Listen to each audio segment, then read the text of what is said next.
Now maybe Joe then was mistaken. But you see, Joe the plumber is not the only one. Go back a couple of years, or a year and a half ago, when some of us were saying, you know, these hotshot guys who are managing the hedge funds, they're getting their enormous incomes, assuming they're not able to swallow their weight tax-free at some kind of tax haven because they're famous accountants and lawyers have not yet developed the perfect tax scheme for them, are getting away with their income at a 15% tax rate. We were told, don't touch that. Don't touch that, it's a third rail. Take that special tax rate away from them, and gosh, the American financial scheme will fail. They'd lose their incentive if they had to pay, God forbid, the normal Social Security taxes that have to be paid by wage owners. Don't do it. And we were told that by the leading representatives of the Democratic Party. Yes. Yes. Yes. Didn't someone tell them, St. Louis? From those to whom much has been given, much is expected. And a few weeks ago, a County Today published an article,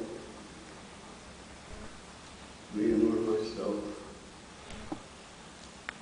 which showed that Google, because of the nature of its business being intangible internet, was able to take literally the accounting today, literally half of its income in 07, over $1 billion, and say it came from Ireland because they were able to put the licenses into the files of their Irish fluid. And because the licenses were in Ireland, the income from the file goods, metaphorically, went into Ireland.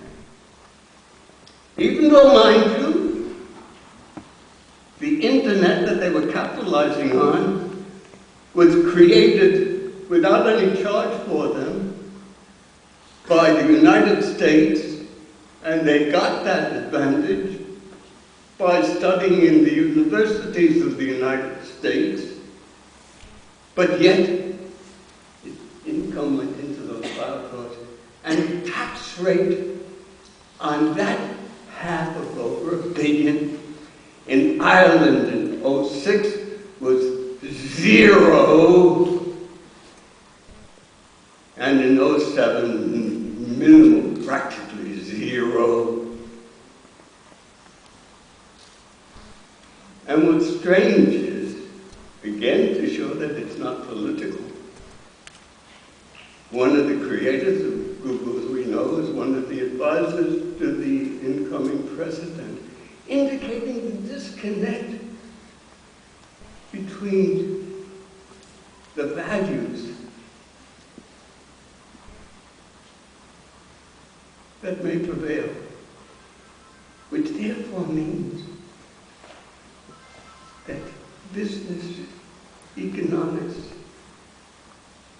is a phenomenon that is so pervasive that it requires a university and its faculty and students and administration to comprehend, and that universities generally, because it's too awesome to leave to any one sector. And just one more notion, if I may. Sorry, goodness. Should we bail out General Motors? One might say history is made to pay a price.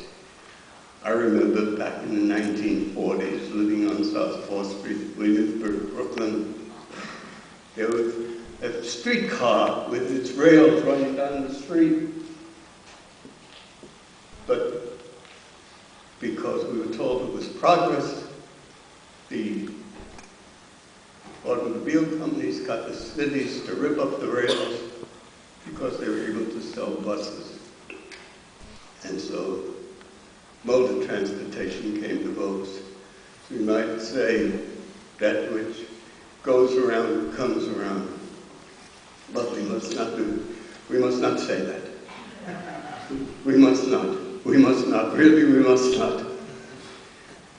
We must not, because look at the enormous amount of investment we now have, first in physical plant, which is not nothing, but more important, the investment in brains and brawn,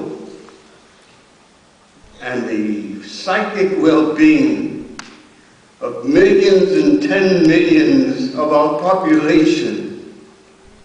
And that is a very vital asset that has to be maintained as long as we can, at all costs.